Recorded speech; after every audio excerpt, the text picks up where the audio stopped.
Hey guys, this is Tel with Oshawa Bushcraft. I wanted to show you guys the sheath I made up for my my Mora No. 2.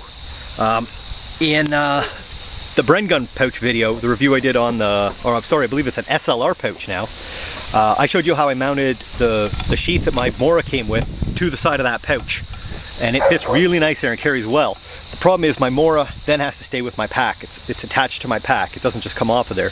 And I really like my Mora, and I like to use it for all sorts of stuff, even things around the house and some stuff in the kitchen. And I'm afraid to leave this thing in my kitchen without a sheath in it, because somebody brushes up against it, you'll just hear fingers hit the floor. So I wanted to make a sheath for it. And I saw an idea similar to this one online. In no way is this my idea. This is just my take on it. This sheath is made with no stitching whatsoever, which was great for me because I hate stitching. Essentially the idea of this is one piece of continuous leather. It would be about a little more than twice this length. This side is wide enough to fold over your knife, and then that thing folds over to this, and you have some slits in here, and it interweaves in here and holds the sheath together, and it gives you your belt loop. I made up a pattern on paper so I could see what I was doing first, traced it onto leather, cut it out. I had to soak it in hot water for about an hour to make it pliable enough to get into this shape.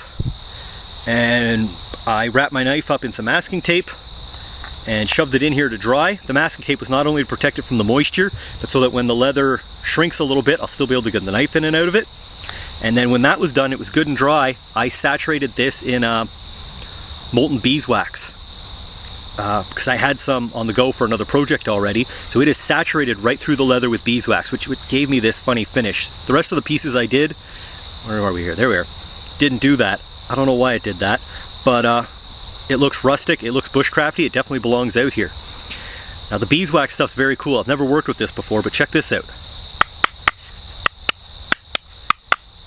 It's like Kydex. It's rock hard, but if I can show you an edge here, it's still flexible. You can bend this stuff around. It's not going to crack in half or anything, but it is still rigid.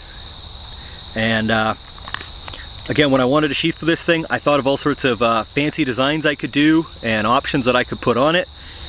And I made up elaborate contraptions that look like the aircrew survival knife sheaths in my head. But at the end of the day, what I couldn't argue with was the thought process of what would Morse do. And in my head, I thought he would definitely make something like this. So this is what I made up, and I love it. There you have it. If you have any questions, feel free to post them up. I'll try to help.